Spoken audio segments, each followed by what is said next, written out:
Continental drift theory के बारे में कि कॉन्टिनेंटल ड्रिफ्ट थ्योरी क्या होती है। ठीक है, इन चीजों को कंटिन्यू करेंगे। तो हम स्टार्ट करते हैं इंटीरियर के अंदर डिस्कंटिन्यूटी से। तो डिस्कंटिन्यूटी का मतलब आप जानते हो, डिस्कंटिन्यूटी का मतलब होता है बेटा अर्थ के इंटीरियर में कौन कौन सी चीजें कैसे कैसे मौजूद है। जैसे कि हमारा सबसे पहले क्रस्ट आता है, तो क्रस्ट में ये नोट कर लेना है ना, क्योंकि थोड़ा इंपॉर्टेंट है।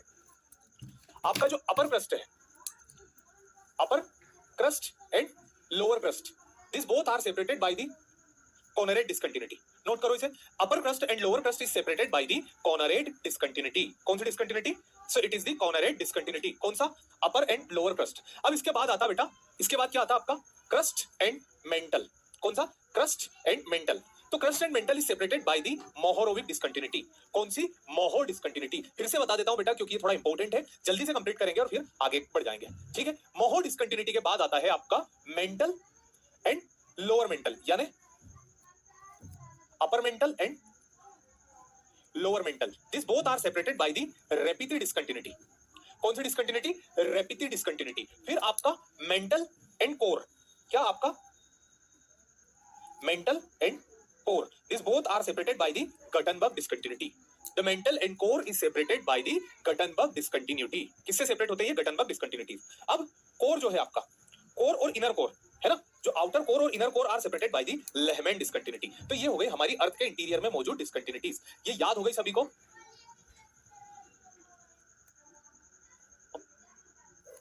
सारी डिस्कंटिन्यूटी समझ में आ गई बेटा? हाँ हाँ, मैं बैठ के भी पढ़ाऊंगा, खड़े होकर भी, ऐसे हम आराम से करते रहेंगे धीरे धीरे। क्लियर है? चलिए, बहुत बढ़िया बहुत बढ़िया। आगे बढ़ते हैं। आगे हमारा पार्ट आता है दैट इज रॉक्स। तो बेटा अब इसको हम एक क्रोनोलॉजी समझे? जी सर। तो क्रोनोलॉजी की तरह हम इसको लेकर के चलते हैं कि हमने पहले क्या जाना? यूनिवर्स। ठीक है, फिर यूनिवर्स के अंदर हमने क्या जाना? गैलेक्सी।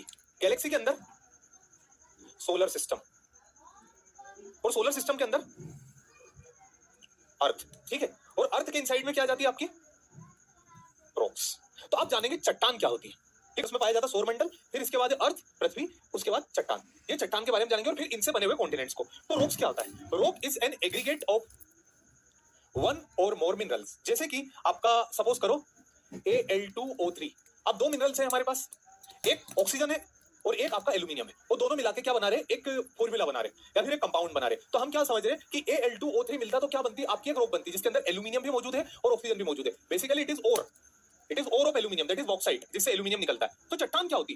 दो, वन या वन से अधिक, एक या एक से अधिक मिनरल अगर किसी भी जगह पर एग्रीगेट हो, जुड़े, तो उनके जुड़ने से जो बनता है that is the rock. When two minerals are combined with each other, then they form the rocks. उसे हम रॉक बोलते हैं। Getting my point? Is that clear बेटा? दूसरा, crust is composed of rock. हमारी धरती, जैसे मैंने आपको बताया ना, क्रस्ट तक पढ़ लिया हमने। फिर अर्थ, जो अर्थ की जो क्रस्ट है, earth crust is composed of rocks. चट्टानों से मिलकर के हमारी रॉक बनी है। कुछ चट्टान जो धरती पर पाई जाती है that are very hard like granite, and कुछ बहुत सॉफ्ट है like clay. Some are very hard like granite and some are very short like clay.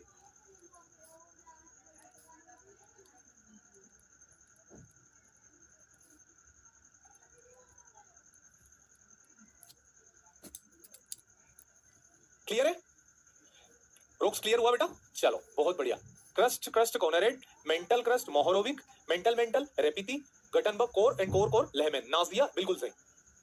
चलो, ये हो गई। फिर इसके बाद rocks are converted into the soil as a result of pedogenesis. अब पीडोजेनेसिस क्या होती है? पीडोजेनेसिस एक प्रोसेस होती है। पीडोजेनेसिस क्या होती है? Paedogenesis is a process under which rock is converted into the soil. जब बड़े बड़े कंकड़, बड़ी बड़ी चट्टान सोइल में कन्वर्ट होती है, उसे हम पीडोजेनेसिस बोलते हैं। और सोइल की स्टडी को क्या बोलते हैं? Scientific study of soil is known as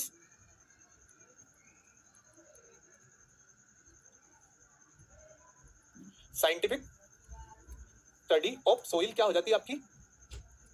pedology. और जो साइंटिस्ट सोइल की स्टडी करते हैं ना, उनको बोला जाता है पीडोलॉजिस्ट।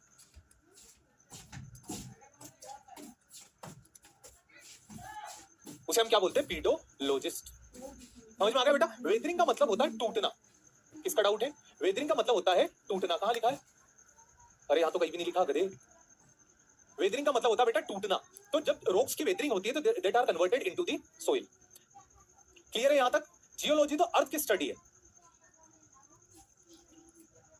समझ में आ गया? आगे बढ़े। Geotech is a different thing. Shivam Gehlot, उसका यहां से कोई तात्पर्य नहीं उस चीज का। आगे बढ़ते हैं। अब बेसिकली हमारे पास तीन तरह की चट्टान होती है। Basically we have three type of rock: igneous rock, sedimentary rock and metamorphic rock. Igneous rocks is formed by the solidification of magma and lava. अब अर्थ जो है ये हमारी हो गई धरती। अब इस धरती के ऊपर हमने क्या देखा? देयर इज अ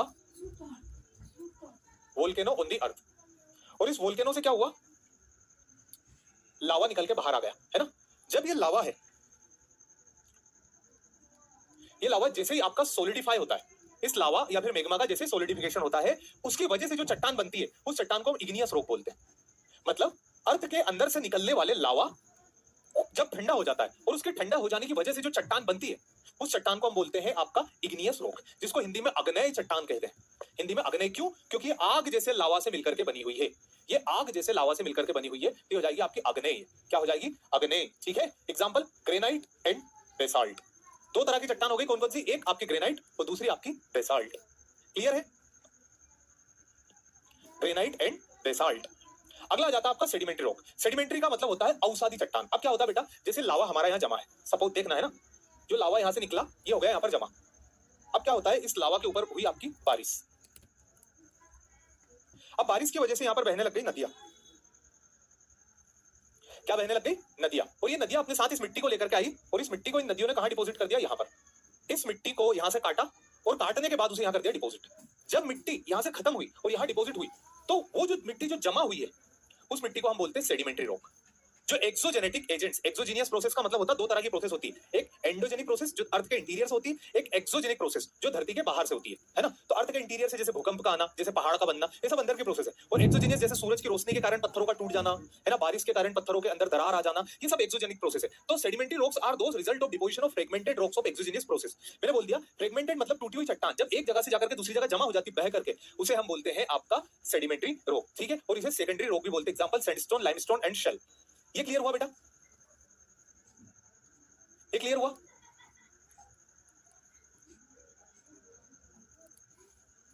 यहां तक कोई डाउट है? हाँ, सेडिमेंट्री रॉक का मतलब क्या होता है बेटा? जैसे हिमालय से, आप देखो, आपको मैं एक एग्जांपल बताता हूं, इस एग्जांपल के थ्रू समझना। एग्जांपल ऐसा है कि जैसे एग्जांपल कैसा अपना कि आप लोग बनारस गए हो, बनारस या फिर बनारस के नहीं, मैं फिर से बता रहा हूं, जान के क्या करोगे बेटा, आपको मैं फिर से बता रहा हूं कि जब आप लोगों ने बनारस देखा होगा, कानपुर देखा होगा, प्रयागराज देखा, हमने क्या देखा? गंगा के दोनों किनारे पर मिट्टी जमा होती है। गंगा के दोनों किनारे पर बहुत सारी मिट्टी जमा होती है ना, जहां पर वो नाव रोकते हैं आकर के। या फिर कभी कभी आप लोगों ने देखा होगा, जैसे इस बार मैं आपको एक बात बताता हूं, मैं बनारस गया था वाराणसी घूमने के लिए। तो मैंने क्या देखा कि वाराणसी के अंदर जो घाट है, वो सीढ़ियां होती, उस सीढ़ियों पर गंगा जी की बहुत सारी मिट्टी आकर के जमा हो गई थी। फिर क्या करते थे वहां पर जो नाव चलाने वाले होते हैं ना, नाविक, वो पता क्या करते थे कि गंगा जी के पानी को पंप से ऊपर लेकर के आते थे और उस मिट्टी के ऊपर उस पानी को चलने देते थे। और वो पानी क्या करता था? पंप से चलता रहता था और उस मिट्टी को धो धो के का वापस गंगा जी में मिला देता था। समझ रहे हो मेरी बात? कि जो मिट्टी गंगा ने वहां जमा करी है, उस मिट्टी को क्या कर देता? खत्म। अब वो मिट्टी कहां से आई? मुझे बता सकते हो मिट्टी कहां से आई? वो मिट्टी क्या वाराणसी से आई? नहीं। वो मिट्टी उत्तर प्रदेश की नहीं। वो मिट्टी नदी अपने साथ बहा करके लाती है। तो जो मिट्टी नदी अपने साथ बहा करके लाती है उसे हम सेडिमेंट्री रॉक बोलते हैं, जो जमा हो जाती कहीं भी। अब समझ में आया बेटा? या फिर से बताऊं? किसी को डाउट था मैग्मा क्या होता है? तो बेटा ज्वालामुखी के अंदर से जो लावा निकलता है ना, जब तक वो लावा ज्वालामुखी के अंदर रहता है तब तक वो मैग्मा रहता है, और जैसे ही वो लावा निकल के बाहर आता है वो आपका लावा बन जाता है। सब लोगों ने देखा ये सेडिमेंट्री रॉक? समझ में आ गई बेटा? एवरीवन, सेडिमेंट्री रॉक क्लियर हुई? आगे बढ़े।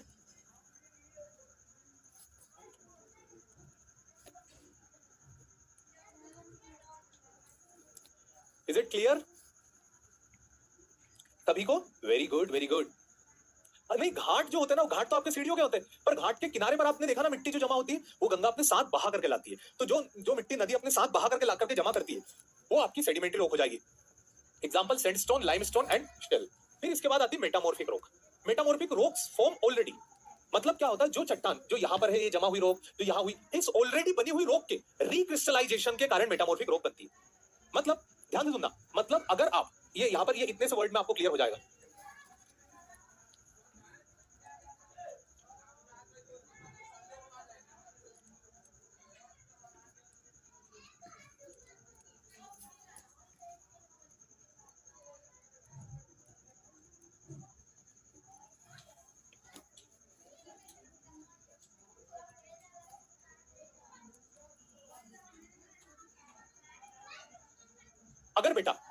अगर बेटा आपने इस इग्नियस रॉक और इस सेडिमेंट्री रॉक को हाई टेम्परेचर और हाई प्रेशर की कंडीशन में लेकर के आ गए, मतलब इसका रिक्रिस्टलाइजेशन कर दिया, तो ये आपकी मेटामॉर्फिक रॉक बन जाएगी।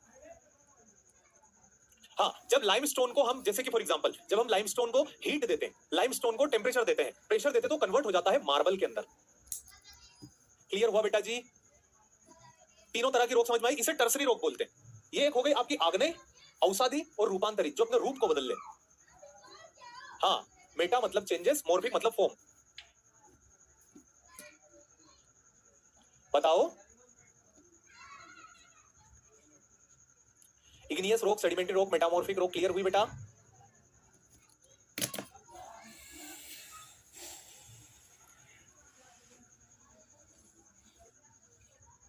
कोई डाउट तो नहीं है? फिर से बताना है। अरे यार सच में ऐसी बात कर दी बेटा आपने। अब आप देखो, ये लाइमस्टोन है ना? लाइमस्टोन आपको दिख रहा है? लाइमस्टोन कौन सी रॉक है बेटा? सेडिमेंट्री रॉक है ना? अब लाइमस्टोन को अगर मैं हाई टेम्परेचर और हाई प्रेशर देता हूं तो वो क्या बन जाता? मार्बल। और मार्बल कौन सी रॉक है? मार्बल आपकी मेटामॉर्फिक रॉक है, जो इसके एग्जांपल में मार्बल भी आता है। अब इसको यहां पर देख लो,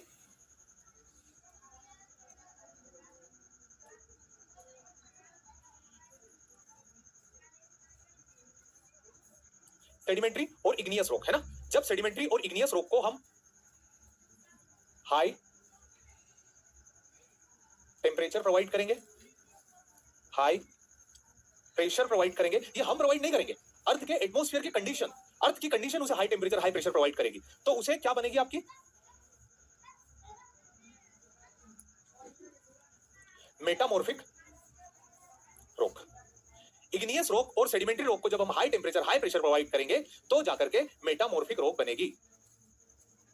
सेडिमेंट्री बता देता हूं बेटा, ये समझ में आया? पहले मुझे बताओ, मेटामॉर्फिक रॉक क्लियर हुआ सभी को? अब बताओ,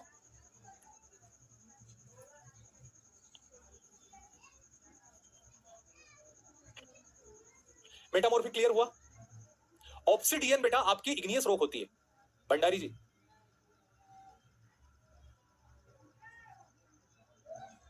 जो देखो, अगर जो सेडिमेंट्री रॉक के अंदर फ्रेगमेंटेशन होगा तो सेडिमेंट्री ही होगी।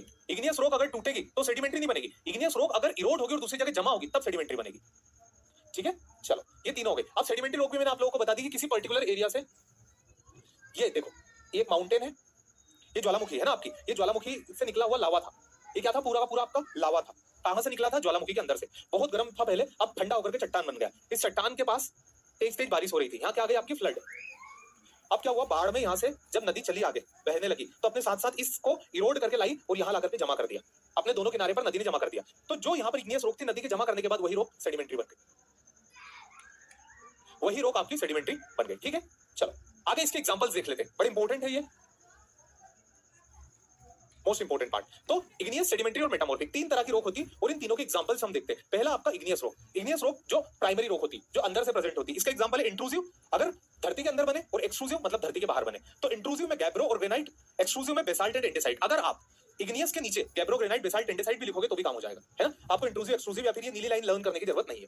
सेडिमेंट्री रॉक में कॉन्ग्लोमेरेट, सैंडस्टोन, सिल्टस्टोन, शेल, कोल, चर्ट, चॉक और लाइमस्टोन एंड डोलोस्टोन, ये सब आपका सेडिमेंट्री रॉक के अंदर आता है। मतलब जहां आपको स्टोन वर्ड देखने को मिले, it means we are talking about the sedimentary यानी सेकेंडरी रॉक। तीसरा मेटामॉर्फिक रॉक, जहां पर gneiss, schist, slate, quartzite, marble. Marble क्या होता है? जो लाइमस्टोन होता है, लाइमस्टोन को हाई टेम्परेचर हाई प्रेशर देंगे तो मार्बल बन जाएगा। ये आपके एग्जांपल हो गए किसके? मेटामॉर्फिक रॉक के। And this all are very important, this all are very important and you all have to note it down. समझ में आ गई बेटा चट्टान?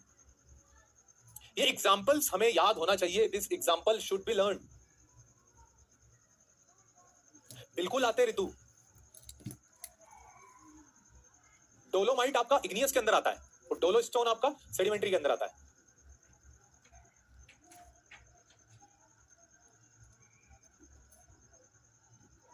ऑलरेडी नोटेड सर, क्या बात है, बहुत बढ़िया। अब ये हो जाता आपका रॉक साइकिल। रॉक साइकिल का मतलब मैंने क्या बताया बेटा आपको? एक रॉक का दूसरी रॉक में कन्वर्ट हो जाना, उसे रॉक साइकिल बोलते हैं। देखो क्या होता है, हमेशा चट्टान एक फॉर्म में नहीं रहती, वो बदलती रहती है। ये हो जाता आपका रॉक साइकिल। रॉक साइकिल का मतलब मैंने क्या बताया बेटा आपको? एक रॉक का दूसरी रॉक में कन्वर्ट हो जाना, उसे रॉक साइकिल बोलते हैं। देखो क्या होता है, हमेशा चट्टान एक फॉर्म में नहीं रहती, वो बदलती रहती है ना? तो कैसे बदलती है? जैसे इग्नियस रॉक है ना?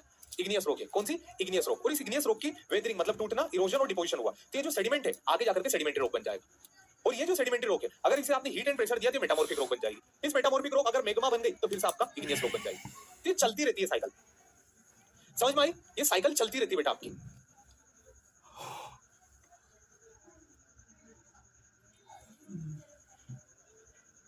टाइल्स क्या होता है शिवराज? देखो टाइल्स जो होते हैं ना वो आपके अलग अलग होते हैं, कोई ग्रेनाइट होते हैं, कोई मार्बल होते हैं। अगर आप वही पूछ रहे हो जो मैं समझ रहा हूं तो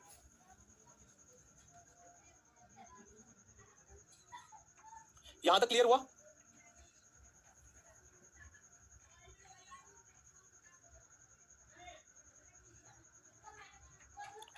क्लियर हुआ यहां तक सभी को? रोक साइकिल समझ में आ गई बेटा?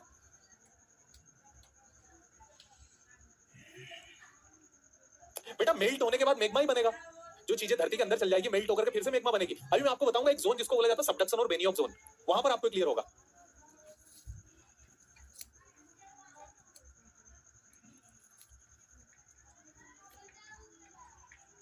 मेटामॉर्फिक रोक, देखो मेटामॉर्फिक रोक है ना, सपोज करना ये रोक मेटामॉर्फिक रोक है, अगर यही मेटामॉर्फिक रोक अर्थ के इंटीरियर में आ गई है ना, जियोग्राफिकल प्रोसेस के चलते, तो ये क्या हो जाएगी, पूरी की पूरी मेल्ट हो जाएगी धरती की गर्मी के कारण, है ना। और जब पूरी मेल्ट हो जाएगी और ज्वालामुखी से फट के फिर से निकल आएगी तो ये आपकी इग्नियस बन जाएगी। जब धरती के अंदर मेल्ट होगी तो क्या बनेगी, मैग्मा। धरती के अंदर क्या मौजूद है मेंटल में, मैग्मा।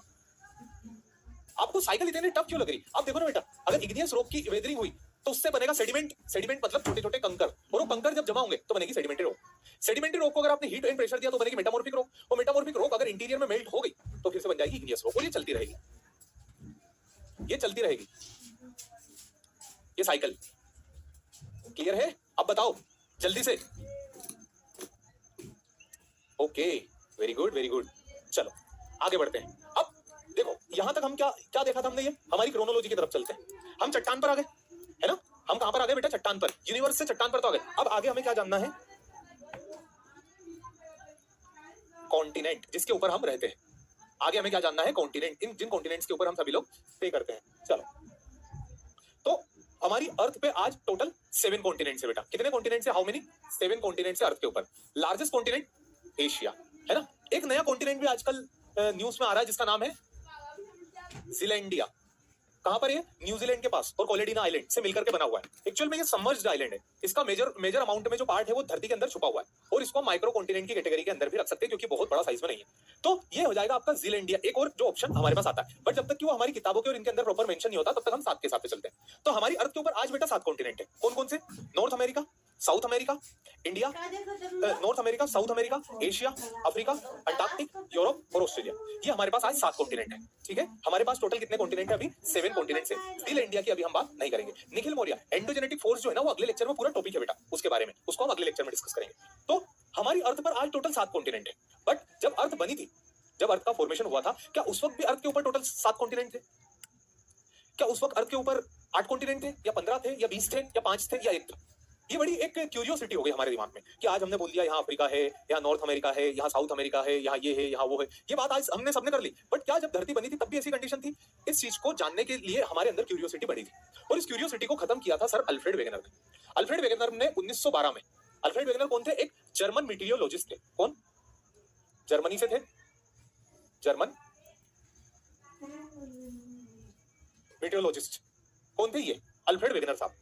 और अल्फ्रेड वेगनर साहब ने दी थ्योरी। वेगनर साहब ने क्या दी? थ्योरी। और इस थ्योरी के चलते उन्होंने बताया, ठीक है, इस थ्योरी के चलते उन्होंने बताया कि टोटल कितने कॉन्टिनेंट थे।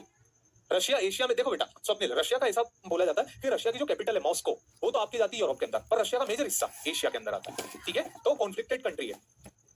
अब इन्होंने बताया, अल्फ्रेड वेगनर ने क्या बताया कि हमारी अर्थ जो थी, हमारी अर्थ में एक कॉन्टिनेंट था पहले, जिसे उन्होंने रोडिनिया नाम दिया। स्टार्टिंग एज में जो प्री कैम्ब्रियन इरा था, प्री कैम्ब्रियन जो अर्थ है, अर्थ के इरा है, जैसे हमारा होता है ना साल, पहले क्या होता है दिन, फिर आता है महीना, महीने के बाद साल, साल के बाद सेंचुरी, है ना, इस तरह से होता है ना, दशक और ये सब। तो वैसे ही पहले प्री कैम्ब्रियन इरा धरती के एज में कॉन्टिनेंट था जिसका नाम था रोडिनिया। फिर उन्होंने उसको दूसरा नाम दिया, दैट इज कॉल्ड पेंजिया। पहले क्या था? रोडिनिया। बाद में इसे क्या कहा गया? That is Pangaea. क्या? पेंजिया। तो उन्होंने बोला Pangaea was look like this, Pangaea was look like this. इस प्रकार से आपको पेंजिया दिखाई देता है। But with the passage of time, इतना समझ में आया बेटा? मीटियोलॉजिस्ट वो होते बेटा जो मौसम के बारे में बताते, जो मौसम विज्ञान के बारे में बताते, उन्हें मीटियोलॉजिस्ट बोलते हैं।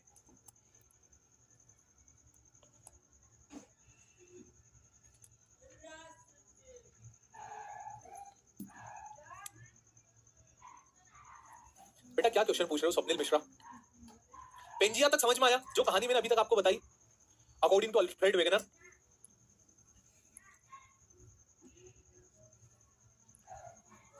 Anamika, it's all up to you, आपको लगे तो बना लीजिए, नहीं लगे तो मत बनाइए।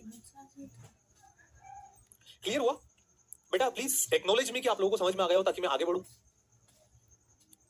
बता दीजिए।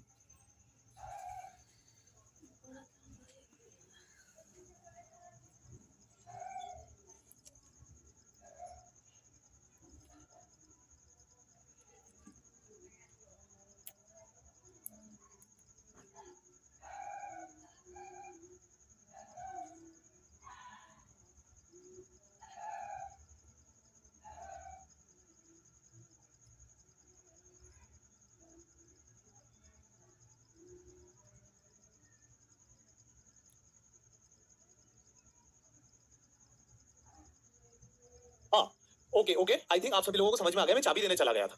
हाँ चलो, तो पेंजिया के बाद है ना, पेंजिया जो था ये आपका क्या था? Single continent. क्या था? Single super continent. और इसके अलावा जो बचा हुआ हिस्सा था ये आपका था वाटर बॉडी। ये जो बचा हुआ हिस्सा था ये था आपका वाटर बॉडी। और ये जो वाटर बॉडी था, ये वाटर बॉडी बना आपका पेनथलासा। ये वाटर बॉडी क्या बना आपका? पेनथलासा। ठीक है, ओके। तो पेंजिया जो था, पेंजिया आपका सिंगल कॉन्टिनेंट, और उसके बाद क्या बना आपका? पेनथलासा। कुछ टाइम के बाद क्या हुआ? ये जो पेंजिया था, ये पेंजिया दो हिस्सों में टूट गया। पेंजिया आपका दो हिस्सों में टूट गया। एक आपका अंगारा लैंड, जिसको हमने लोरेशिया भी कहा, और दूसरा आपका गोंडवाना। दूसरा आपका क्या हो गया? गोंडवाना। और इन दोनों के बीच में जो पानी था, इस पानी को नाम दिया गया टेथिस सी। ये कहानी समझ में आई बेटा यहां तक की? बेटा कार्बोनिफेरस पीरियड है अमन शुक्ला, और प्री कैम्ब्रियन इरा है, दोनों अंतर देखो।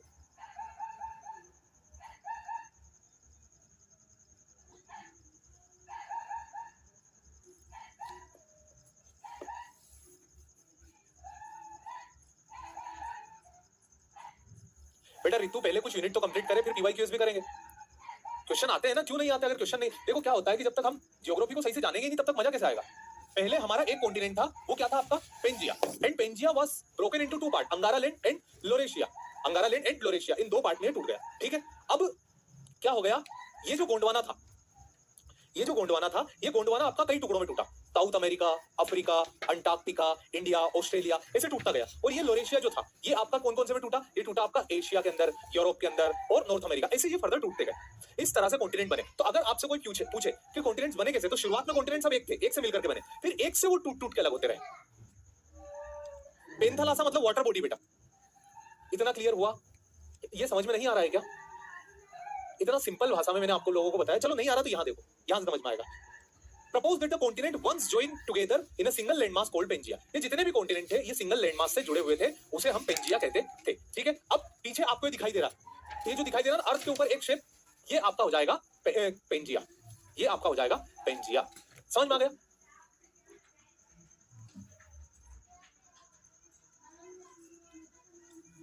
हाँ बिल्कुल बेटा, ये जैसे आज है फ्यूचर में भी ये वैसे के वैसे ही टूट जाएंगे। तो ये आपको जो कॉन्टिनेंटल ड्रिफ्ट के पीछे वो ब्राउन कलर का नीले रंग में बीच में दिखाई दे रहा ना, वो आपका पेंजिया था। अभी टूटा कैसे? अभी पेंजिया आपका इस तरह से टूटता गया। देखो परमियन एज में ये कुछ इस टाइप का दिखता था, परमियन एज में इस टाइप का दिखता था, ट्रियासिक एज में ये जाकर के थोड़ा अलग होने लगा, जोरासिक में और अलग हुआ, क्रिटेशियस में काफी ज्यादा अलग हो गया था। इस टाइम पे तो हमारा डेक्कन भी बनने लग गया था क्रिटेशियस एज में, और प्रेजेंट डे ये इस तरह से दिखाई देता है। ये धरती की एजेस है। देखो क्या होता है, एक होता इरा, उस इरा के अंदर कई सारे पीरियड्स आते हैं, फिर आते उसमें कई सारी एजेस, फिर आते इपोक, इयोन, ऐसी बहुत सारी चीजें हैं जो अर्थ के एजेस के अंदर आती है, जो मैं आपको जब जियोलॉजिकल टाइम स्केल बताऊंगा ना तब समझा दूंगा।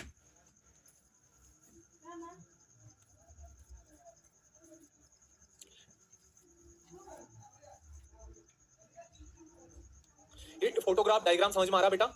ये जो मैप्स आपको दिखाई दे रहे, क्लियर हो रहे? कंट्री की लोकेशन देखो कोका जी, अभी क्या हुआ था, कार्टोग्राफी के थ्रू कई सारे मैप बनाए गए, है ना। फिर हमने लेटीट्यूड लॉन्गिट्यूड ली, तो हमको ये पता चलने लग गया कि हमारी जो अर्थ है उसको दो टुकड़ों में तोड़ा जा सकता था इक्वेटर से, और दो टुकड़ों में तोड़ा जा सकता था ग्रीनविच मेरिडियन से। फिर इसके बाद हमने निकाल लिया कि इंडिया जो है वो नॉर्थ ईस्ट में आता, नॉर्थ में भी और ईस्ट में भी, ऐसे निकाला गया। ये बहुत बात की खोज है सब। ये ब्रेक कैसे हुआ यही तो जानना है बेटा जगन्नाथ बहराज बड़े। चलो वेरी गुड। तो मूविंग अहेड, अब क्या हुआ था, अल्फ्रेड वेगनर साहब से कहा गया कि अल्फ्रेड वेगनर साहब आपने जो कहानी बताई है, the story you put it in front of us, the story is very good, we are impressed with your story, but क्या ये जो भी कहानी आपने बताई है सब सही है? उन्होंने बोला बिल्कुल सही है, एक एक लफ्ज जो मैंने आप लोगों को बताया उसमें पूर्ण रूप से सच्चाई है। तो उन्होंने बोला कि फिर इसका कुछ आपने कहीं से पता तो किया होगा कि कॉन्टिनेंट जुड़े कैसे थे? तो उन्होंने बोला कि मेरे पास इसका एविडेंस है। क्या है? एविडेंस। एविडेंस का मतलब क्या होता है? इसका मेरे पास प्रूफ है, ये कॉन्टिनेंट एक थे। तो बोले बताइए। बोले ठीक है। उन्होंने बोला fit of continent, jigsaw fit, similarities of fossil in continent, similarities of age rocks along the matching of coastline, presence of coal seams on Antarctica and placer deposit। ये सारे एविडेंस। अब जिस प्रकार से आप सभी लोग मुझे घूर रहे हो गुस्से में, उसी प्रकार से सारे जियोग्राफर ने अल्फ्रेड वेगनर को घूरा। क्या मजाक है, क्या बदतमीजी है, ये क्या है? हमको तो कोई समझ नहीं पड़ रही। जैसा कि आप लोग को मैंने बोल दिया और आप लोग मुझे गुस्से में देख रहे हो, ठीक उसी प्रकार से सभी लोग अल्फ्रेड वेगनर को देख रहे थे। फिर अल्फ्रेड वेगनर ने भी ठीक मेरी ही तरह कहा कि मैं आपको एक एक समझाता हूं, आप गुस्सा क्यों कर रहे हो, मैं आपको एक एक चीजें क्लियर करता हूं, आप प्लीज मुझ पर गुस्सा मत कीजिए। जैसा ऐसा कैसे? अल्फ्रेड वेगनर ने किनसे कहा? जियोग्राफर्स। ठीक है भैया, सारे जियोग्राफर्स ने बोला चांस देते हैं, बताइए क्या है, एक एक करके सभी कुछ एक्सप्लेन कीजिए।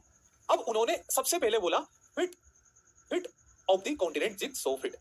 उन्होंने बोला fit of the continent jigsaw fit.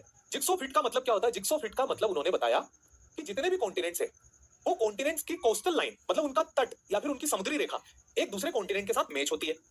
एक कॉन्टिनेंट की रेखा दूसरे कॉन्टिनेंट के साथ मैच होती है। जैसे कि आप साउथ अमेरिका को लेकर के आओ अफ्रीका के पास, और जब आप साउथ अमेरिका को लेकर के अफ्रीका के पास आओगे और दोनों को मिलाओगे तो पजल की तरह एक दूसरे में फिट हो जाएंगे। जैसे आप बड़े खुश हो रहे हो इस बात को सुन के, आपको बड़ा अच्छा लग रहा है कि वाह यार कितनी सही बात बोल दी। ऐसे कैसे सारे जियोग्राफर्स खड़े हुए, तालियां बजती रहने जैसे शाबाश बेटा, कमाल कर दिया, शाबाशी दी उनको कि आपने बहुत अच्छा किया, वेरी गुड। कब? जब उन्होंने अफ्रीका और साउथ अमेरिका को आपस में जोड़ दिया। उन्होंने क्या कर दिया? इन दोनों को आपस में एक दूसरे के साथ अटैच कर दिया। और इसी प्रकार से उन्होंने बोला देखो देखो देखो देखो सब एक दूसरे से अटैच हो रहे हैं। सभी जियोग्राफर्स ने बोला अरे वाह यार, सभी उनके पास आए, उनको बधाइयां दी, उनको ऐसे करके गले लगाया, वेरी गुड, आप you are a very good person, you are a truly truly a gem person, आइए कुछ मिठाई उठाई खाइए। इस तरह से सभी ने उनसे बात करी। अल्फ्रेड वेगनर ने बोला नहीं, अभी मैं और एविडेंस दूंगा। तो बाकी के लोगों ने कहा हम तो इसमें भी मान गए हैं, बट आपको और देना है तो और दे दीजिए। और दूंगा, मान कहां से गए हो, और दूंगा अभी मैं एविडेंस। तो उन्होंने बोला देखो, ये उन्होंने इसको फर्दर बताया था कि इनकी सभी की कोस्टलाइन एक दूसरे के अंदर लिंक्ड हो रही है, अटैच हो रही है, सभी की लाइन एक दूसरे के अंदर अटैच हो रही है, तो ये सब अटैच होने लग गए। फिर अगला उन्होंने एविडेंस दिया similarities of fossils of different continent. Fossil का मतलब आप समझते हो? फोसिल का मतलब होता है कि जो रॉक्स काफी ज्यादा टाइम से अर्थ के इनसाइड है, मतलब जैसे कोई इंसान है ना, उस इंसान की हड्डियां बहुत टाइम से धरती के अंदर है, तो कुछ टाइम के बाद वो हड्डियां किसमें कन्वर्ट हो जाती है? वो कन्वर्ट हो जाता है फोसिल्स के अंदर। जो हड्डियां है, जो स्केलेटन है, वो किसमें कन्वर्ट हो जाता है? The skeleton and the bones will converted into the fossil. Fossil जैसे कि पेट्रोल, जैसे कि नेचुरल गैस, जैसे कि आपका कोल, इसमें कन्वर्ट हो जाता है एक टाइम के बाद, है ना। तो उसी प्रकार से उन्होंने बोला कि एक रेप्टाइल था, एक रेंगने वाला जानवर था जिसका नाम था मीजोसोरस। इसका क्या नाम था? मीजोसोरस। तो Mesosaurus was small reptile adapted to the shallow brackish water. Mesosaurus एक स्मॉल रेप्टाइल है जो कि शैलो ब्रेकिश वाटर के में जिंदा रहने के लिए बना हुआ है। अब शैलो का मतलब क्या होता है?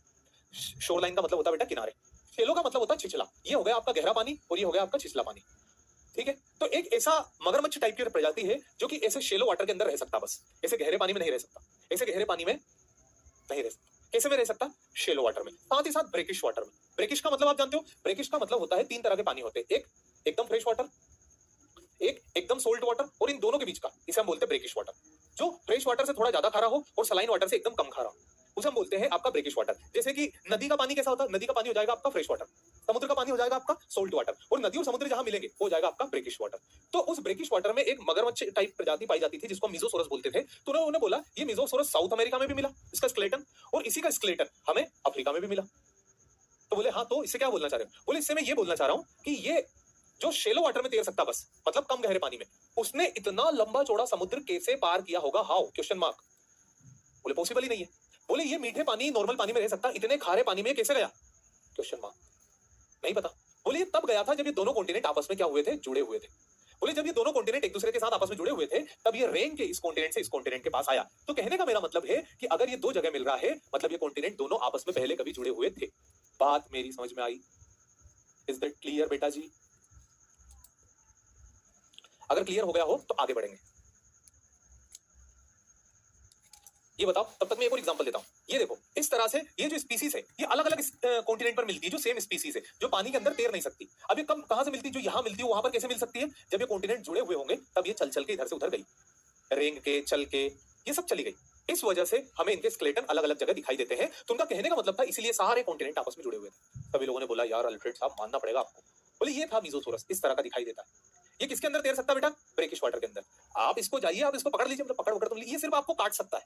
ये क्या कर सकता है? आपको काट सकता है, आपको खा नहीं सकता। खा नहीं सकता का मतलब क्या? मतलब ये इतना छोटा है कि आपको काट लेगा ज्यादा से ज्यादा, पर ऐसा नहीं कि आपको काट के करके खत्म कर देगा, क्योंकि ये फ्रेश वाटर है, छोटा है ना, छिपकलियों से। और वो आपने गोयरा देखा, गोयरे से और इनसे थोड़ा बड़ा है ना? तो ये हो गया आपका फ्रेश वाटर।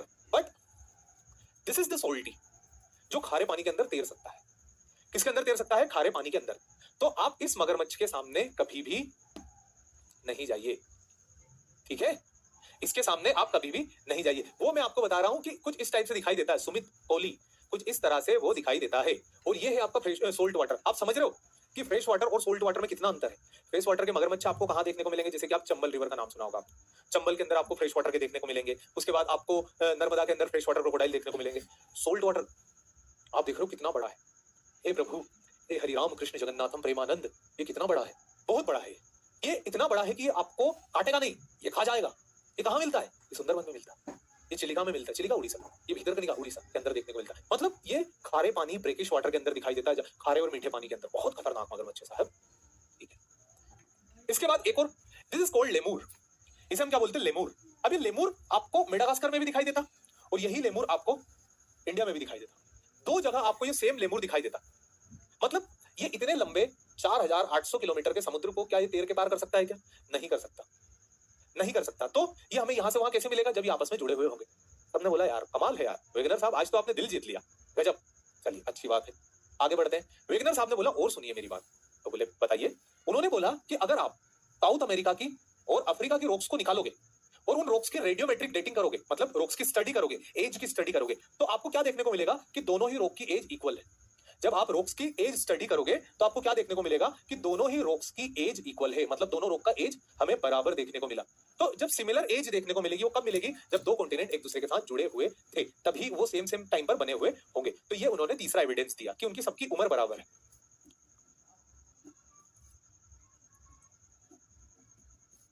सबकी उम्र बराबर है।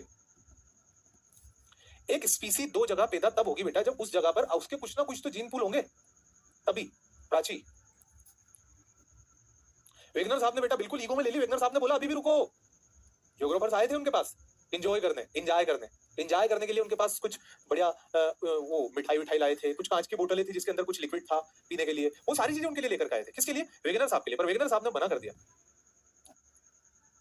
एलिगेटर क्रोकोडाइल ये अलग टॉपिक है, इसको एनवायरमेंट में देखेंगे, अभी नहीं, है ना। आगे बढ़ेंगे। आगे उन्होंने बोला प्लेजर डिपॉजिट। उन्होंने क्या बोला? Pleasure deposit. प्लेजर डिपॉजिट का मतलब क्या? Deposition of precious element. Pleasure deposit मतलब प्रीशियस एलिमेंट्स का डिपोजिशन, मतलब जैसे गोल्ड है। तो उन्होंने बोला गोल्ड आपको ब्राजील में भी मिल रहा और अफ्रीका के अंदर घाना में भी मिल रहा। घाना कहाँ है? अफ्रीका के अंदर है, और ब्राजील का साउथ अमेरिका, दोनों जगह गोल्ड मिल रहा है और इक्वल रिजर्व्स मिल रहे हैं गोल्ड के, ठीक है। उस जगह पर दोनों जगह पर इक्वल गोल्ड के रिजर्व्स मिल रहे हैं, और जब दोनों जगह पर गोल्ड के इक्वल रिजर्व्स मिलेंगे it means it is termed as pleasure deposit. इसे हम क्या बोलेंगे? प्लेजर डिपॉजिट कहेंगे। Getting my point? हाँ, एनवायरमेंट में ही पढ़ाऊंगा ना। और उन्होंने बोला जब दोनों जगह बराबर मात्रा में गोल्ड डिपॉजिट है, मतलब दोनों ही साथ में बने और दोनों ही साथ में जुड़े थे।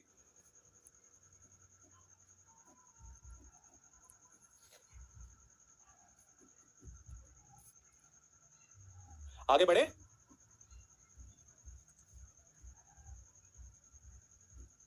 क्लियर? Very good. चलिए आगे बढ़ते हैं। Next is coals, presence of coal on Antarctica. जो कोल है, कोयला है, कोयला हमें अंटार्कटिका पर देखने को मिला। अब भाई अंटार्कटिका पर कोयला देखने को मिल गया, इसका क्या मतलब? ये बेटा आपका धरती है, इस धरती में दिस इज दी अंटार्कटिका। ये इसमें ये हो जाएगा हमारा अंटार्कटिका। अब अंटार्कटिका वाला जो पार्ट है, ये पार्ट पूरा का पूरा बर्फ से जमा हुआ है। अब पूरे के पूरे बर्फ से जमा हुआ है, मतलब यहाँ पर कोई पेड़ पौधे नहीं होंगे, यहाँ ज्यादा घास नहीं होगी, यहाँ पर क्या जानवर नहीं होंगे। जब ये सारी चीज यहाँ पर नहीं होगी तो जानवर मरेगा कैसे? और जब जानवर मरेगा नहीं तो फॉसिल बनेगा कैसे? तो उन्होंने बोला कि पहले एंशियंट टाइम में या फिर अर्थ की जियोलॉजिकल हिस्ट्री में ये जो अंटार्कटिका था यहाँ ना होते हुए कभी इक्वेटर के पास था, और जब ये इक्वेटर के पास था तब इसके ऊपर रेगुलर धूप के कारण पेड़ पौधे भी उगे, जानवर भी आए, और इसलिए उन पेड़ पौधों और जानवरों के कारण हमें यहाँ पर कोयला देखने को मिलता है। कोयला तो पेड़ पौधे और जानवरों से ही देखने को मिलता है ना। तो उन्होंने बोला कि इन जानवरों के कारण हमें यहाँ पर इस पर्टिकुलर एरिया में कोयला देखने को मिला। तो coal formed from the organic matter such as dead plants and animal. Dead plants और एनिमल से हमें कोयला देखने को मिलता। Antarctica once inhabited by lots of organism, बहुत सारे ऑर्गेनिजम्स उसके पास रहते थे। कब? जब वो इक्वेटर के पास था। तो कहने का मतलब ये है कि जब अगर अंटार्कटिका इक्वेटर के पास था, मतलब आज यहाँ पर है, पहले यहाँ पर था, मतलब वो किसी दूसरे अपनी जगह से दूसरी जगह था, यानी दूसरे कॉन्टिनेंट से मिला हुआ था। तो उन्होंने ये लास्ट ऑप्शन दिया। ये इतने सारे ऑप्शन के चलते मैं बताता हूँ कि सारे कॉन्टिनेंट्स कभी जुड़े हुए होंगे या फिर अपनी जगह से दूसरी जगह पर होंगे। समझ में आया बेटा? एक एक point.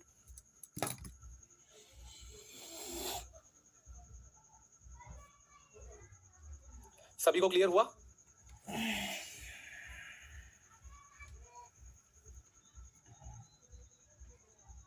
Antarctica was closer to equator.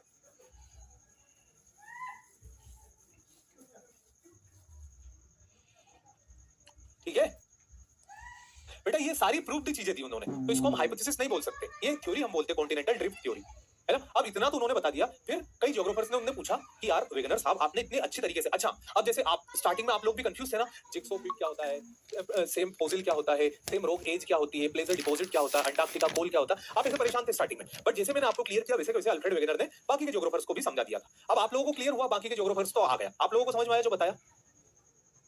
हाँ बेटा, सुमित कोहली, प्लेट बिल्कुल खिसक रही है, प्लेट स्टेबल नहीं है, वो मूवमेंट करती रहती है।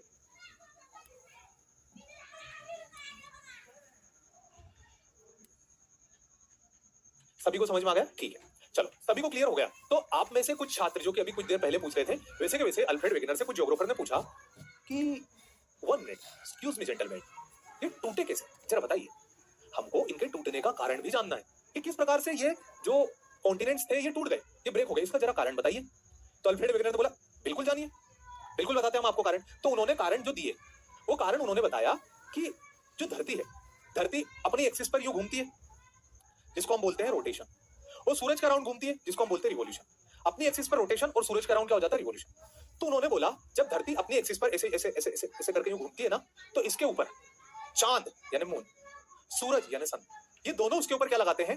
ये दोनों उसके ऊपर क्या लगाते हैं? Gravitational force. और ग्रेविटेशनल फोर्स लगाने के कारण इसने क्या किया? इस पेंजिया को ग्रेविटेशनल गुरुत्वाकर्षण बल के कारण दो पार्ट में तोड़ दिया।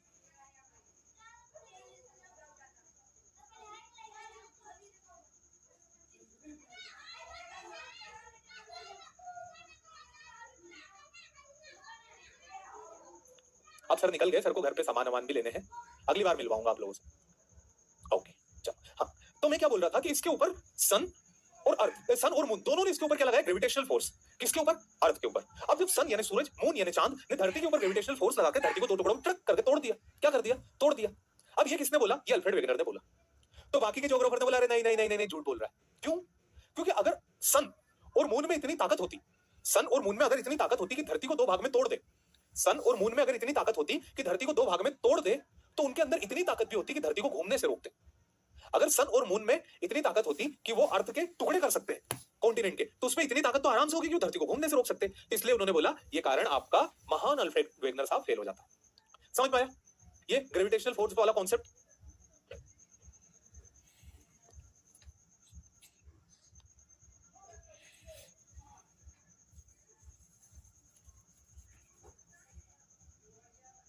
बिल्कुल। अब उन्होंने जो कारण बताया सन मून, ये तो फोर्स है ही नहीं। We know the ultimate legend कौन है इस कहानी के पीछे? एक ही इंसान है जो ये कर सकता है, और आप जानते हो कौन है? खूब आराम से। चलो, फिर उन्होंने सेकंड कारण दिया, उनसे बोला यहां तो बात नहीं बनी यार, कुछ और कारण देना पड़ेगा। तो उन्होंने दूसरा कारण दिया, and the second reason is polar fleeing force. Second reason is polar fleeing force. अब पोलार फ्लीइंग फोर्स क्या होते हैं? पोलार फ्लीइंग फोर्स ऐसे होते हैं कि जैसे मैं हूं, मैं अपनी जगह पर ऐसे रोटेट कर रहा हूं, मैं अपनी जगह पर क्या कर रहा हूं? रोटेट कर रहा हूं। और जब मैं अपनी जगह पर रोटेट कर रहा हूं तो एक सेंट्रीफ्यूगल फोर्स लग रहा है, and the meaning of centrifugal force is away from centre. Centrifugal force मतलब अवे फ्रॉम सेंटर। तो कहने का मतलब है कि अल्फ्रेड वेगनर ने कहा कि ये जो ग्रेविटेशन, ये जो पेंजिया है, जब धरती घूम रही थी तो टूट के दूर जाने लगा और पोल की तरफ फ्लाई कर दिया, मतलब पोलार फ्लिंग फोर्स। उन्होंने क्या बोला? दो फोर्स दिए। Alfred Wegener could not able to explain the reason, दोनों में ही वो रीजन एक्सप्लेन नहीं कर पाई, इसलिए उनकी थ्योरी जो थी वो रिजेक्ट कर दी गई। हालांकि रिजेक्ट नहीं बोल सकते इसको हम, इसकी बुनियाद पे भी बहुत सारी चीज हुई। मतलब उन्होंने क्या बना दिया था? बेस, और इस बेस के ऊपर कई सारे फाउंडेशन, कई सारे घर खड़े किए गए। तो उन्होंने कारण क्या बताए थे? पहला force of attraction of moon and sun, पहला जो कि रिजेक्ट हुआ, और दूसरा पोलार फ्लिंग फोर्स कि धरती के गुरुत्वाकर्षण फोर्स के कारण, रोटेशन के कारण कॉन्टिनेंट्स टूट टूट के कहां पर जा रहे थे? पोल की तरफ जा रहे थे। ये कॉन्टिनेंट्स टूट टूट के कहां जा रहे थे? पोल की तरफ। और जब ये कॉन्टिनेंट्स टूट टूट के पोल की तरफ जा रहे थे, इसे हम बोलते हैं पोलार फ्लीइंग फोर्स। और ये भी गलत। क्यों? क्योंकि अगर कॉन्टिनेंट सच में सब टूट टूट के पोल की तरफ चले जाते तो आज तो फिर इक्वेटर पर तो एक भी कंट्री नहीं होना था, बट इक्वेटर पे तो कई सारी कंट्रीज है, इक्वेटर के नॉर्थ, इक्वेटर के साउथ, सब जगह कंट्रीज है, मतलब ये बात तो सच होती नहीं, इसलिए ये पॉइंट भी रिजेक्ट कर दिया गया, ये पॉइंट भी रिजेक्ट कर दिया गया। Getting my point?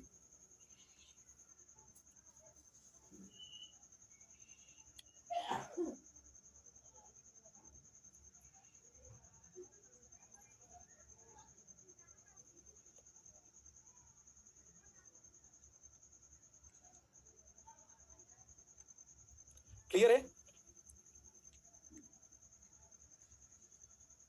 सभी को? चलो, तो अल्फ्रेड वेगनर साहब ने जो बताया था वो रॉन्ग हो गया। अब कुछ क्वेश्चंस लगा लेते हैं, है ना। अब बेटा कंडीशन ये आती है, अगर अल्फ्रेड वेगनर ने जो बताया वो गलत है तो सही क्या है? बिल्कुल सुमित कोहली एकदम हमारे दिमाग में आता है, then what is the true reason, तो वो भी हम जानेंगे। पहले क्वेश्चन लगा लेते हैं। Which among the following planet is smaller in size than Earth? इनमें से ऐसा कौन सा प्लैनेट है जो अर्थ से कम साइज का है? नेपच्यून, वीनस, सैटर्न और यूरेनस। नेपच्यून, वीनस, सैटर्न और यूरेनस, कौन सा छोटा है?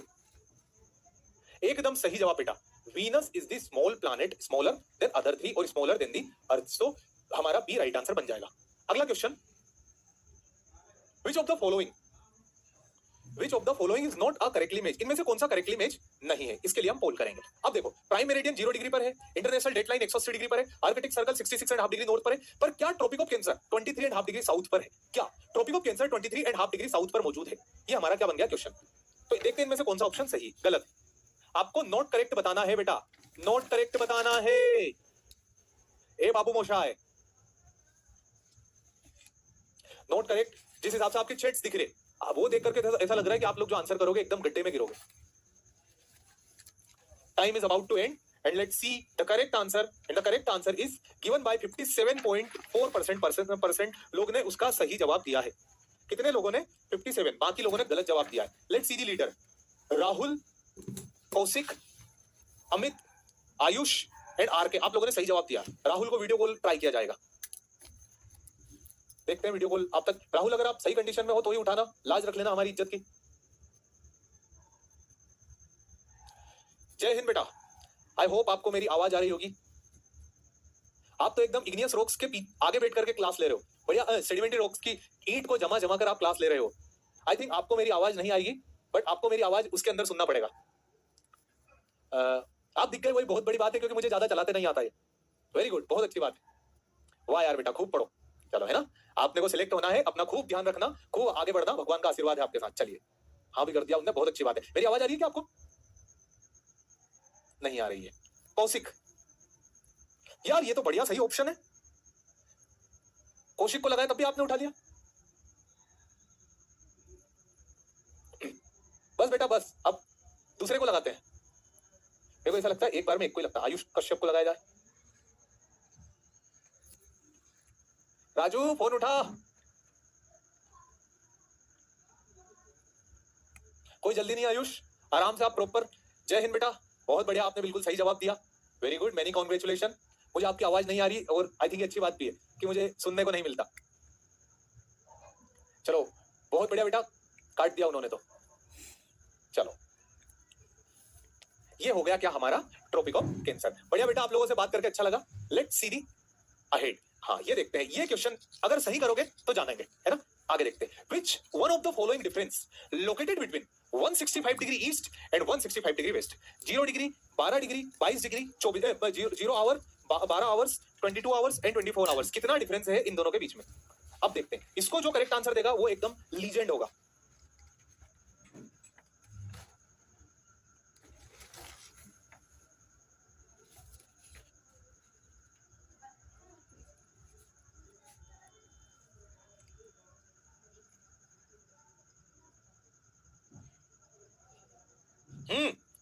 बेटा बड़ा सही क्वेश्चन है ये, अगर इसका सही जवाब दिया तो मान जाऊंगा।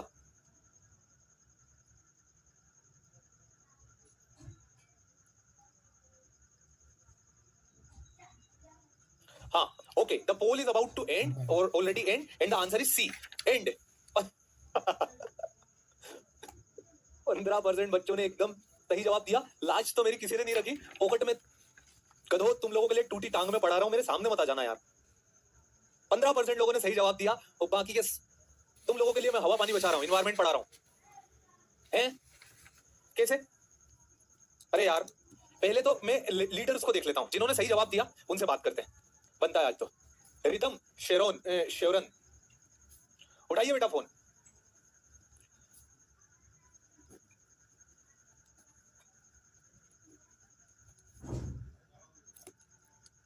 रिदम, क्या यार, फोन उठाओ, उठाइए फोन। राजू,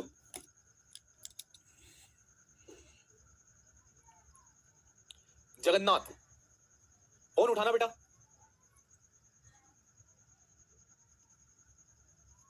कोई फोन नहीं उठा रहा। नहीं देखो, अच्छे हालात में नहीं हो ना तो। अरे जगन्नाथ ने उठा लिया शायद। हे जय हिंद, क्या हाल चाल है बेटा? आपको आवाज थोड़ी देर से जाएगी, अगर मैं फोन भी काट दूं ना उसके बाद मुझे जय हिंद बोल देना। बहुत बढ़िया, पढ़ रहे हो एकदम, बहुत अच्छी बात है, वेरी गुड। आप उड़ीसा से हो क्या? जगन्नाथ आपका नाम है, भगवान के नाम पर आपका नाम रखा गया, इतना प्यारा सुंदर सा नाम। काश मैं आपकी आवाज सुन पाता, बट आप बहुत सुंदर लग रहे हो बेटा, वेरी गुड। खूब पढ़ाई करो, खूब आगे बढ़ो। फिर आगे लगाया जाता साहिल, तिरसठ। जगन्नाथ बस बस, अब रख दीजिए, अब साहिल की बारी है।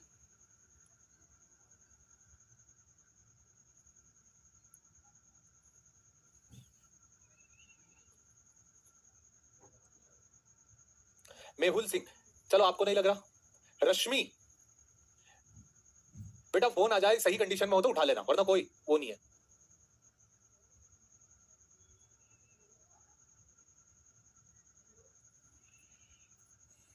कोई बात नहीं। देव कंदकर, अब पता फोन नहीं लग रहा, आई थिंक सो दैट।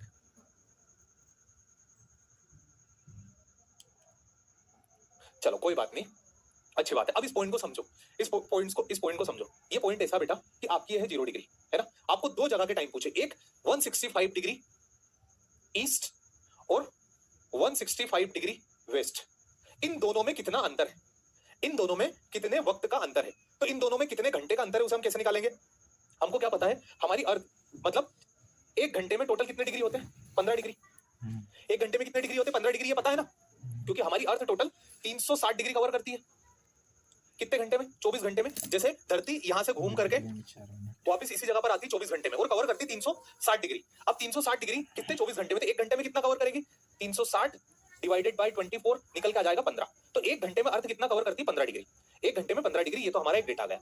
अब हमारे पास कितने डिग्री का अंतर है? 165। अब 165 डिग्री तो ये 165 डिग्री, ये जोड़ लो, 5 5 10 हासिल आया 1, 6 6 12 हासिल 1 13, फिर 1 1 2 और हासिल 3, तो 3 3 0।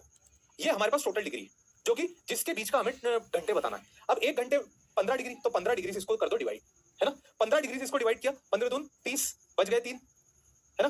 15 दून 30, ये हो गए 22 हमारा आंसर आ जाएगा। 22 हमारा आंसर आ जाएगा। कोई डाउट है किसी को? बेटा ये वाला कॉन्सेप्ट कैसे नहीं पढ़ाया?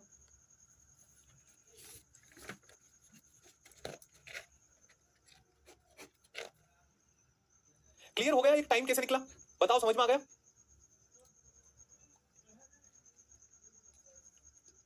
हाँ हाँ बेटा पढ़ाया था, बट आपको समझ में आया ये जो कॉन्सेप्ट मैंने बताया? अब आ गया मनीष सभी को? अरे मत लड़ो, पढ़ाया है मैंने काका जी। सर मैं थोड़ा लेट हो गया हूं बेटा। आप ठीक है ना सौरभ? अब क्या करें, हो गए लेट। अब आप थोड़े नहीं, बहुत ज्यादा, 1.25 घंटा लेट हो गए। तो बहुत परेशान करते हो सच में यार। कभी कभी इतना गुस्सा आता ना मुझे कि कूट दूं दोनों हाथ से, जो देने भिड़ू ना, चटाचट रुकू ही ना बहुत देर तक, कम से कम 20 मिनट तक तो रुकू ही ना, इतना मारू। तो 22 कैसा है समझ में आया सभी लोगों को? 22 22 हमने क्या किया, दोनों को जोड़ा, दोनों को 15 से डिवाइड कर दिया। क्लियर? चलो अब तो फिर हुआ कैसे? मतलब धरती टूटी कैसे, ये कॉन्टिनेंट्स टूटे कैसे, ये हमको जानना जरूरी है।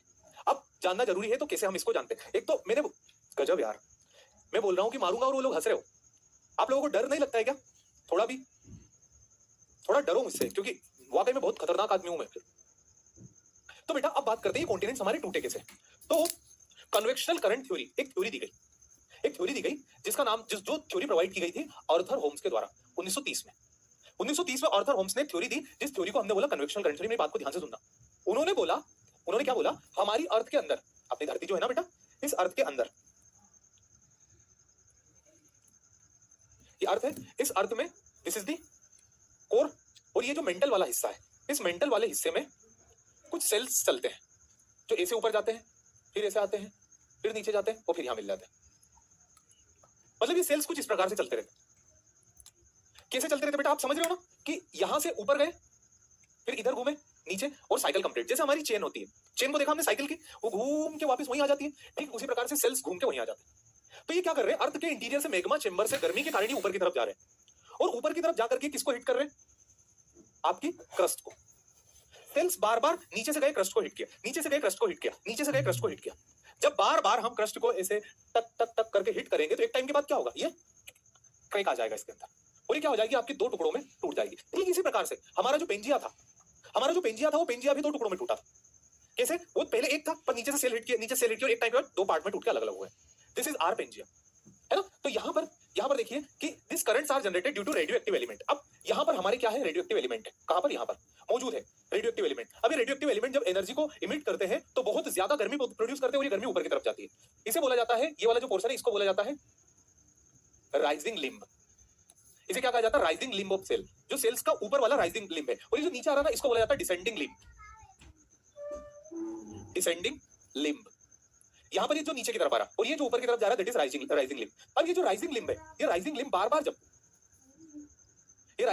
बार जब धरती की क्रस्ट को हिट करती है तो उसे क्या कर देती है, वीक। और वीक होने के बाद ये क्या करती है, हमारी अर्थ के ऊपर कर देती है टुकड़े, और एक टुकड़ा अलग अलग डायरेक्शन में मूवमेंट शुरू कर देता है।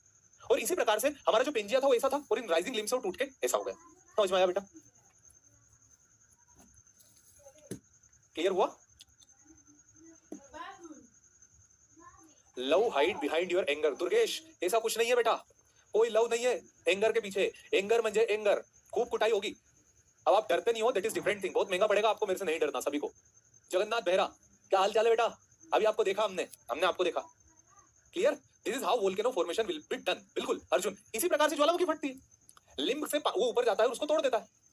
डाइवर्जेंट समझ में आया, ये समझ में आया किस प्रकार से प्लेट टूट के अलग हो रही है।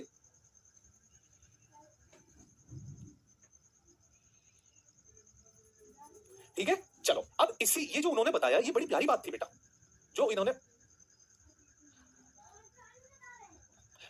किसने, अर्थर होम्स ने बताई कि चीजें टूट के कन्वेक्शनल सेल्स लाते, क्रस्ट को हिट करते, क्रस्ट को उन्होंने बाद में दो भाग में तोड़ दिया। ये उन्होंने बताया, बहुत सही बात थी। अब इसी को आगे बढ़ाया गया हैरी हेज के द्वारा। किसके द्वारा, हैरी हेज के द्वारा। हैरी हेज ने बोला, I want to add something in this, I want to add some beautiful thing and some most important thing in this chapter और इन दिस रिसर्च। उन्होंने बोला कि सर आप जो बोल रहे हो ना, ये फटता है, ये बिल्कुल वैसे फट रहा है। ये जो चीजें जो आपने बताई कि टूट टूट के क्या हो जाती है, एक दूसरे से अलग हो जाती है, एकदम सही अलग होती है। बट ये सब कुछ होता है कहां पर, समुद्र के तल पर। और ये जो सी का फ्लोर है वो स्प्रेड हो रहा है। क्या सर, बोले सी का जो फ्लोर है ये स्प्रेड हो रहा है, इसलिए हम इसको बोलते हैं सी फ्लोर स्प्रेडिंग। क्या बोलते हैं हम इसे, सी फ्लोर स्प्रेडिंग बोलते हैं। बोले समुद्र का जो तल है, बोले आप जो बोल रहे हो ना कहानी, पूरी कहानी एकदम सही है, बट ये जो कहानी है ये आपकी सी फ्लोर पर देखने को मिलती है। कहां पर देखने को मिलती है, सी फ्लोर पर दिखाई देती है। So the rocks of either side of mid oceanic ridge are of equal age. जो रॉक मिड ओशनिक रीच के दोनों तरफ है, उन दोनों तरफ वाली रॉक की एज एकदम बराबर है। कहने का मेरा मतलब है, the oceanic crust is younger and the continental crust is older. मतलब आप इस बात को ध्यान से समझिए, इसको एक और डायग्राम से मैं बताता हूं।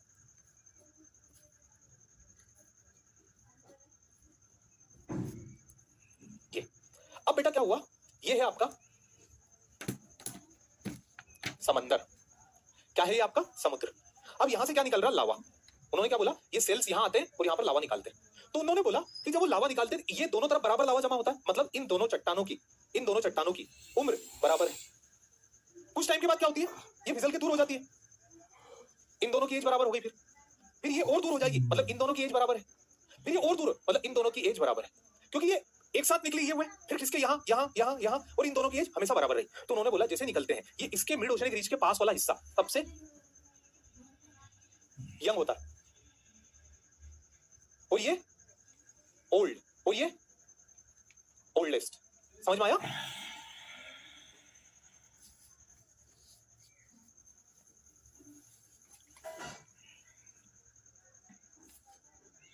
तरीके से जानो, ये देखो बेटा, अब जो मिड ओशनिक रीच, याद रखना समुद्र का वो हिस्सा जो समुद्र के अंदर पाया जाता है, जहां से लावा निकल के बाहर आता है, उसे हम बोलते हैं मिड ओशनिक रीच। आपके दिमाग में क्वेश्चन आ रहा होगा कि सर समुद्र के अंदर ज्वालामुखी कैसे। बिल्कुल बेटा, समुद्र के अंदर भी होगी, हो सकती है। बोले सर उसके अंदर पानी नहीं घुसेगा। नहीं घुसेगा, क्यों नहीं घुसेगा, मैं बताता हूं कारण। जैसे कुकर है, कुकर करके सीटी निकालता हवा, क्या आपके अंदर इतना दम है कि उसकी निकलती हुई सीटी के अंदर हम मुंह डाल के उल्टी हवा भर दे? नहीं भर सकते। क्यों, क्योंकि प्रेशर कुकर के अंदर जाता है। ठीक उसी प्रकार से अर्थ के इनसाइड प्रेशर और गर्मी जाता है, इसलिए यहां से ये निकलता रहता है। ठीक, जब ये निकलता रहेगा तो जाएगी, ये तो यंगेस्ट हो गई, ये ओल्डर हो गई, ये ओल्डेस्ट हो गई, ये पूरा दूर जाने पर रॉक हो गई पुरानी। मतलब जो कॉन्टिनेंट पर चट्टान है वो कैसी है, ओल्ड, और जो समुद्र में चट्टान है वो कैसी है, यंग। ये क्वेश्चन पूछा गया, विच रॉक इज ओल्डर। नहीं, ये थ्योरी रिजेक्ट नहीं हुई बेटा, ये थ्योरी यहीं से तो शुरुआत हुई है ज्योग्राफी में नई नई चीजों की।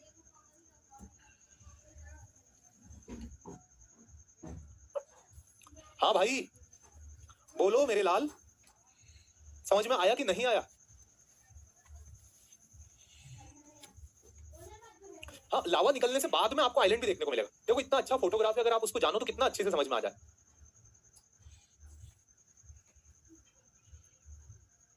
यहां से क्वेश्चन ऐसे आते हैं कि विच रॉक इज ओल्डर, कॉन्टिनेंटल और ओशियनिक। ये खिसलता जाएगा बेटा, ये निकलेगा और ये फिसलता जाएगा, ये निकलेगा और फिसलता जाएगा। आप ये देखो ना, कन्वेक्शनल सेल उसे पुश करके ले जा रहे हैं अपने ऊपर। इधर देखो ये सेल क्या कर रहे हैं, इसको ये यहां से इस चट्टान को पुश करके दूर ले जा रहे हैं। देखो पूरी चट्टान दूर जा रही है, ये देखो ना एरो कैसे बने, ये दूर जाती जा रही थी, ये नहीं, ये पुरानी, ये बहुत पुरानी, ये बहुत ज्यादा पुरानी। बताओ क्लियर हो गया बेटा? ठीक है, continental older, oceanic younger. Continental layer dense नहीं है, ओशियनिक डेंस है, उसको आगे जानेंगे आप। हाँ ये डाइवर्जेंट है बेटा, सौरभ शुक्ला डाइवर्जेंट है। कोई बात नहीं सौरभ कुमार, चलो आगे बढ़ते हैं बेटा। अब ये इस तरह के समुद्र के अंदर मिड ओशियनिक रीज बनी हुई है। जो समुद्र होते हैं ना उनके अंदर इस तरह से दिखाई देती है बेटा। ये देखो अटलांटिक जो एस शेप का ओशन है उसमें मिड अटलांटिक रीज, यहाँ पर कोकोस रीज, यहाँ पर south west Indian ocean ridge, central Indian ocean ridge, south east Indian ocean ridge, इस प्रकार से रीज बनी हुई है।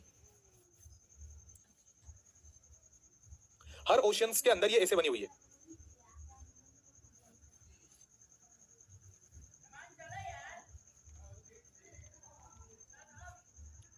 ओके चलो, next is plate tectonics. Plate tectonics क्या होता है बेटा? अब यहां पर आती है कहानी, सही कहानी शुरू यहां से होती है। रिज का मतलब होता है बेटा खाई, आकाश। रिज का मतलब होता है डाइवर्जेंट, जहां दो चीजें एक दूसरे से दूर जाती रहे, वहां पर बीच में स्पेस रहे और चीजें एक दूसरे से दूर जाती रहे, that is called divergent. Earthquake line लग के आगे बताऊंगा मैं, जब अर्थक्वेक पढ़ाऊंगा ना तब। तो प्लेट टेक्टोनिक क्या बताती है? Plate tectonic is proposed by 3 geographer. 3 geographer ने मिलकर के प्लेट टेक्टोनिक दी थी, एक मैकेंजी, एक पार्कर और एक मॉर्गन। इन तीनों ज्योग्राफर ने मिलकर के प्लेट टेक्टोनिक थ्योरी दी थी 1967 में। 1967 में ये थ्योरी दी गई थी। इस थ्योरी के चलते उन्होंने क्या बताया था? इस थ्योरी के चलते उन्होंने बताया था हमारी पूरी अर्थ जो है वो बड़ी बड़ी प्लेट्स के फॉर्म में है, बड़ी बड़ी प्लेट्स के फॉर्म में। तो बोले सर प्लेट क्या होता है? प्लेट क्या खाना खाते वो प्लेट होती है क्या? बोले नहीं, प्लेट का मतलब होता है मासिव स्लेब ऑफ रॉक, चट्टान का बड़ा सा टुकड़ा। पहले प्लेट की परिभाषा समझते हैं। प्लेट का मतलब क्या होता है? The tectonic plate is a massive slab of solid rock. चट्टान का बड़ा सा टुकड़ा, स्लेब मतलब टुकड़ा, तो मासिव स्लेब, चट्टान का बड़ा सा टुकड़ा आपका क्या होता है? प्लेट होता है। Massive slab of continent, continent हमारा मतलब जो कॉन्टिनेंटल और ओशियनिक लिथोस्फीयर, उसका जैसे कि आपको ये दिखाई दे रहा है अफ्रीकन प्लेट, यूरेशियन प्लेट, देख रहे हो कितना बड़ा है। इस तरह से बड़ा सा टुकड़ा होता है और ये दूसरे के साथ पजल की तरह जमा हुआ है। क्या दूसरे के साथ पजल की तरह जमा हुआ है? पूरी प्लेट मूवमेंट करती है। ये जो लिथोस्फीयर प्लेट है, ये प्लेट मूवमेंट करती है, जो कि ओशियनिक और कॉन्टिनेंटल लिथोस्फीयर से मिलकर के बनी हुई है। क्लियर हुआ बेटा यहां तक?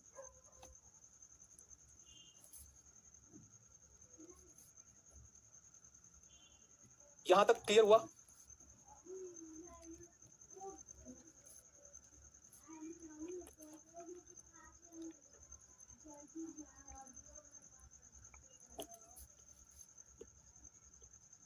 क्लियर है? चलो आगे बढ़े। ठीक है, ओके ओके बेटा। अब हमारे पास on the basis of origin plates are divided into 2 part. On the basis of origin plates are divided into 2 part. एक बेटा हो जाएगा आपका कॉन्टिनेंटल प्लेट और दूसरा ओशियनिक प्लेट। ये 2 प्रकार की प्लेट हमारे पास हो जाएगी। कॉन्टिनेंटल प्लेट इज ओल्डर, मैंने बताया था अभी, and oceanic plate is younger. Continental plate is thicker, मोटी होती है, and oceanic plate is thinner, पतली होती है।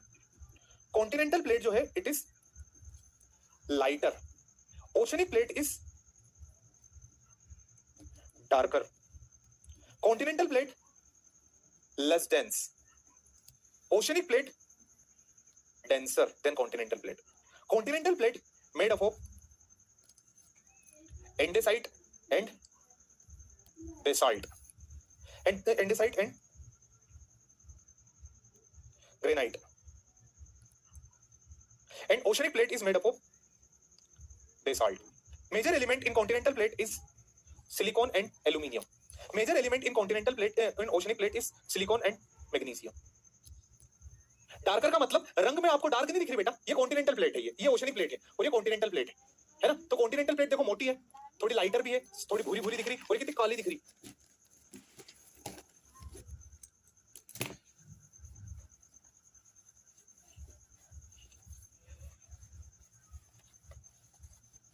समझ में आया बेटा जी?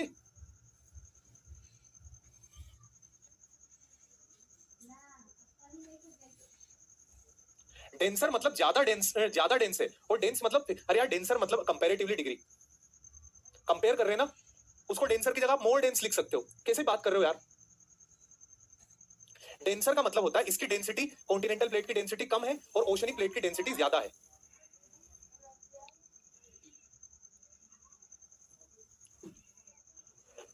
डेंसिटी में अंतर है दोनों की.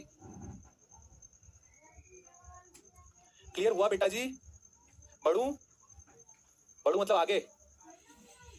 डेंसिटी का मतलब बेटू हिंदी में होता है आपका घनत्व. अब ठीक है, इसकी डेंसिटी 2.6 2.7 इसकी 3 के समथिंग होती है. अब मेजर एंड माइनर प्लेट, हमारी अर्थ के ऊपर टोटल 7 मेजर प्लेट है, 7 मेजर प्लेट है एंड 20 माइनर प्लेट. अर्थ के ऊपर टोटल 7 मेजर प्लेट है और 20 माइनर प्लेट है. तो मेजर और माइनर में अंतर क्या है? There are 7 major plate and 20 minor plate. Major plate के नाम लिख रहा हूं बेटा क्योंकि इंपॉर्टेंट है, therefore we all have to know that name. Note कर लेना बेटा. यूरेशियन प्लेट है ना, प्लेट सब में कॉमन रहेगा. यूरेशियन,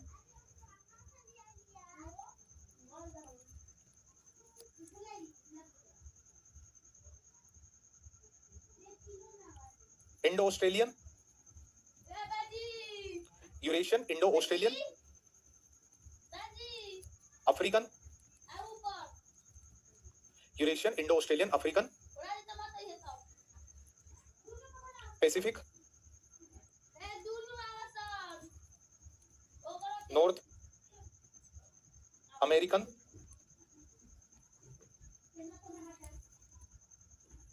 साउथ अमेरिकन और 7th अंटार्कटिक. ये टोटल 7 मेजर प्लेट्स है जो हमें वर्ल्ड में देखने को मिलती है. डेंसिटी ज्यादा ओशन की है बेटा. क्यों? क्योंकि प्रेशर के कारण, पानी के प्रेशर के कारण पार्टिकल्स दब गए हैं पूरे. और जो कॉन्टिनेंटल है ना वो उभरी हुई है, वो मोटी है, इसलिए उसकी डेंसिटी कम है.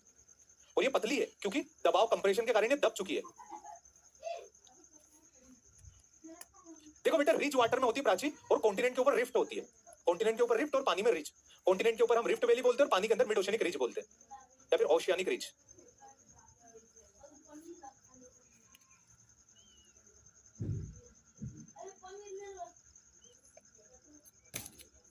क्लियर है? चलो, सबने नाम लिख लिया, बहुत इंपॉर्टेंट है. न्यूजीलैंड नहीं बेटा, जीलैंडिया. वो अभी हमने प्लेट के अंदर उसको नहीं रखा अलग से. रुक जाओ, अभी होल्ड कर लो बेटा, आगे बढ़ते हैं. अब प्लेट बेसिकली 3 तरह की होती है, divergent, convergent and transform. Basically plates are of 3 types. पहला डाइवर्जेंट, डाइवर्जेंट जैसा आपको डायग्राम दिखा रहा, प्लेट्स का एक दूसरे से दूर जाना.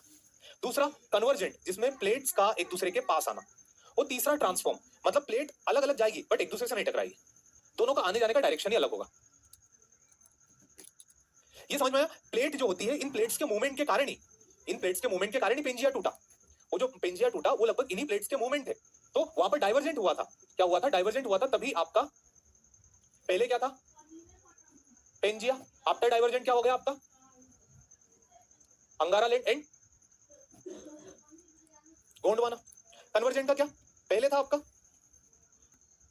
यूरोप या फिर यूरेशियन प्लेट एक तरफ आ रही, एक तरफ प्लेट इंडियन प्लेट, और दोनों के टकराने से क्या बन गया बीच में? हिमालय.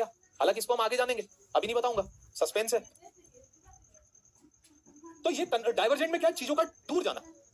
माइनर प्लेट्स के अंदर जुआंडे फूका, टेला डेल फ्यूगो, स्कोटिया, नाजाका, ये सब स्मॉलर प्लेट्स के अंदर आती है. This all comes under the minor plates. आप मुझे बताओ, डाइवर्जेंट, कन्वर्जेंट, ट्रांसफॉर्म, ये 3 नाम समझ में आए? क्या क्या आपको ये 3 नाम समझ में आ गए?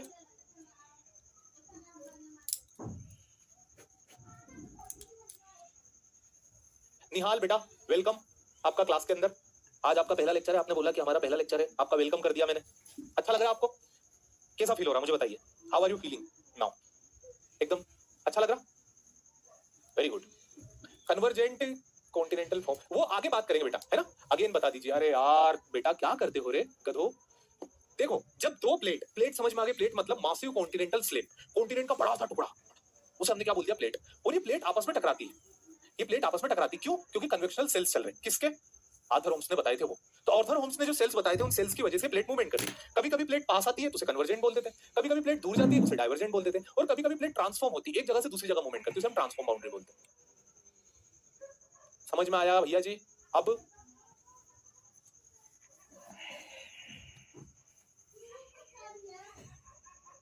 निहाल पहले पुराने लेक्चर देखना बेटा। जापान प्लेट डेंजरस नहीं है लक्की, जापान नाम से कोई प्लेट ही नहीं है, एक्चुअल में प्लेट है पैसिफिक प्लेट, वो टकराती है। मैं जब आपको आगे बताऊंगा ना इसमें, तब आपको पता चलेगा। आगे बात करते हैं कन्वर्जेंट बाउंड्री की। अब जब कन्वर्जेंट बाउंड्री होती है तब क्या होता है? कन्वर्जेंट बाउंड्री में क्या होता है बेटा, थोड़ा सा समझ लो। टाइम इतना भी नहीं हुआ, अभी 2 मिनट बाकी है। इतना जल्दी क्या करते हो यार बेटा? 2 घंटे जैसे टाइम तो लगता ही नहीं ज्योग्राफी को, तो मतलब क्या ही समझ में नहीं आता। 2 घंटे जैसा टाइम तो पी जाती ज्योग्राफी। आप समझिए उस चीज को। सर जैसा आप बताते हैं रिफ्ट वैली के बारे में, कुछ वैसा ही दिखाई दे रहा है, बहुत खूबसूरत। Very good. चलो, तो कन्वर्जेंट का मतलब क्या होता है? कन्वर्जेंट का मतलब होता है दो चीजों का आपस में आकर के कन्वर्ज हो जाना, आपस में आकर के टकरा जाना, उसे हम बोलते हैं कॉन्वर्जेंट। तो when two plate of lithosphere, दो जमीन के टुकड़े आपस में आकर के टकरा जाए, उसे हम बोलते हैं, कोलाइड होने को, कन्वर्जेंट बाउंड्री। जब दो टुकड़े आपस में आकर के कोलाइड हो जाए, उसे हम बोलते हैं convergent boundary. It is also known as destructive boundary. ये समझना बेटा, ये पॉइंट जरा सा इंपॉर्टेंट है। बस ये पॉइंट क्या है कि देखो, ये भी टकराया, ये भी टकराया। ध्यान से सुनना। आप अभी एक बात बोल रहे थे मुझे, क्या बोल रहे थे? हाँ ठीक। आपको एक पॉइंट मैंने आपको बताया था, समझाया था। क्या समझाया था मैंने? पॉइंट इतना बताया था, याद करो, कि जो रॉक होती है, वो रॉक अगर मेल्ट हो जाएगी तो फिर से इग्नियस रॉक बन जाएगी। याद करो। नहीं नहीं नहीं याद है? अभी रुको, अभी दिखाता हूं। ये क्या बोला था मैंने? मेल्टिंग के बाद मैग्मा बनेगा और मैग्मा से इग्नियस रॉक बनेगी।